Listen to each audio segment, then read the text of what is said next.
welcome to part 2 of the interview with Neil Kramer, the Cleaver. This is ALS Cephas, once again stormy weather.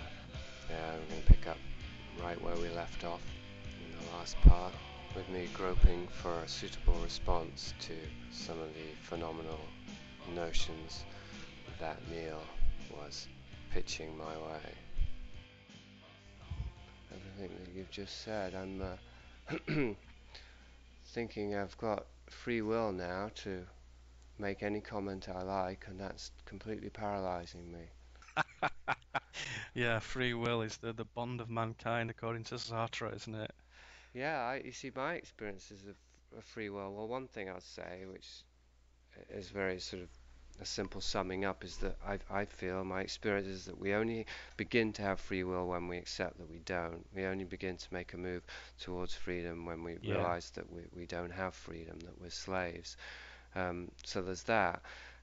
The other thing that occurred to me while you were speaking about free will was that the experience of not having free will is very liberating. That to me, total freedom is in not having any choice and not having to ever make a choice again. That would be freedom, that would be bliss.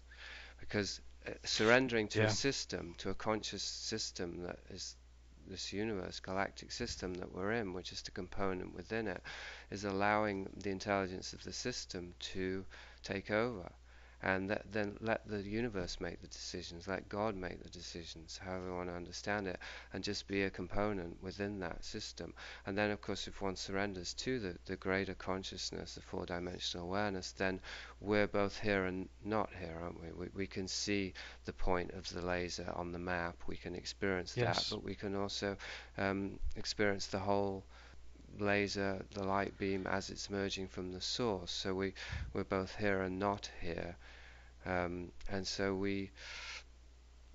there's no restriction in the awareness of having one's choices completely confined to a greater system, which is in itself totally unknowable. We have no way of knowing what we're going to do in the next minute. That's, to me, that's real freedom, is not even knowing what's going to happen next, because we don't know what we're going to do, It is. because we're It's. not. It is.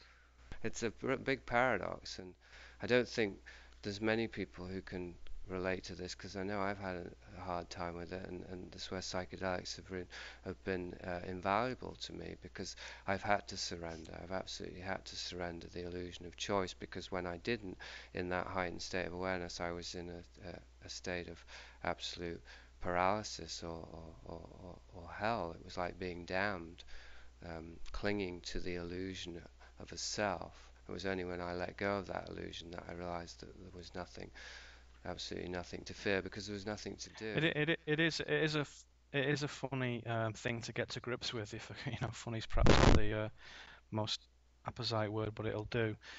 Especially if you're an intelligent person and you value intellect and language, which initially, everybody of any sort of half a brain does. As you move along the journey, the notion that identity is very transitory and ephemeral is disturbing, and I think only the old practices or the entheogenic or psychedelic practices to strip that away can show you how flimsy it is. Hmm. Because people can drink and get pissed and all that kind of stuff, but it's not quite the same. The identity's there; it's just sluggish. But when it's completely obliterated, shattered by these sacred medicines, which is what they are, and as any medicine, it's not to be abused. But if the system needs healing, the first thing is to say, okay, what's fake and what's real? And what's fake is the egoic illusion, the egoic conjuration is probably a better word, of the self. And selfhood, in my terminology, is more of a kind of holistic experience of self, of spirit, of body, of physicality, of emotion, of the whole thing. So selfhood is wholeness in my terminology.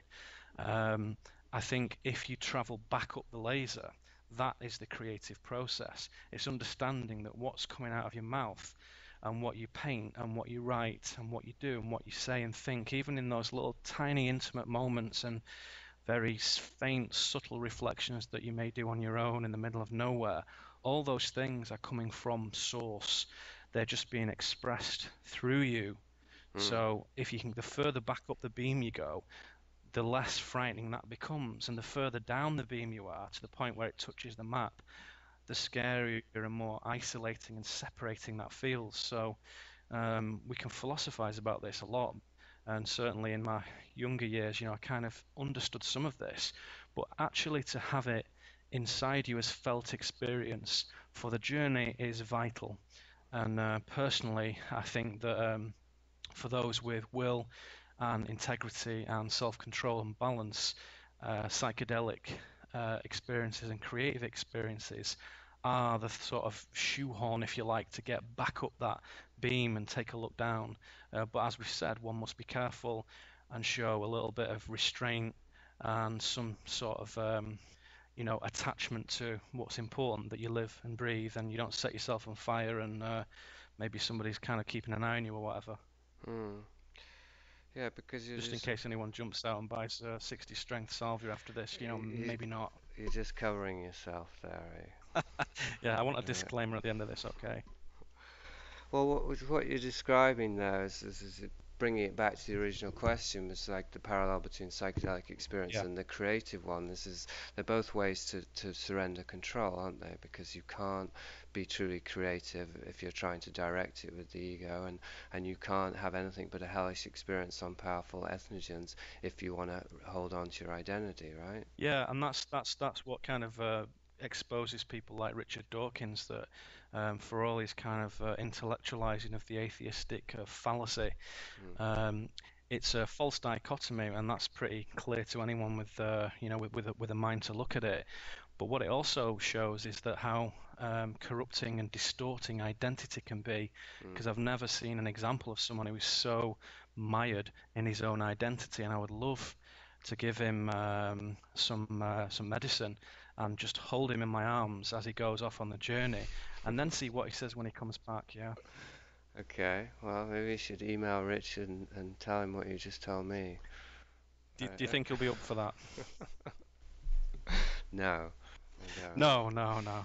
But I'm not sure you'd be up for it, Neil, either. Are you ready to cradle Richard Dawkins in I'm your ready. arms while he... I'm ready for it. I'm ready. I've got a lot of love for Well, I'm wondering if we should move on or stay. I actually did have some thoughts. I can always edit this while you were talking, not about Richard Dawkins, but again, to bring it to the original question, creative imagination.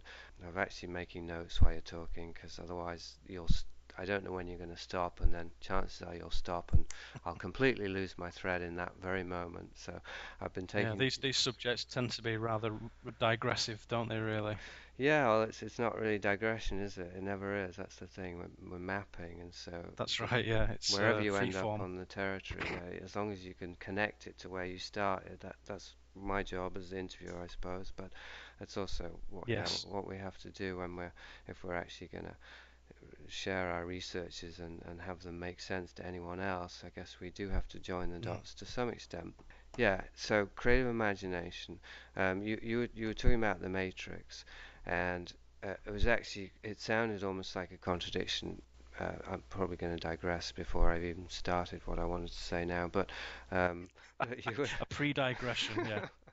you were saying that that the illusion of free will was necessary within the Matrix, but of course that really is an illusion. I mean, the more that we're dependent on this, I would say false, that's a loaded word, but this arbitrary system of society, consensus reality, matrix, then the less we're taking responsibility for the option of choice, you know?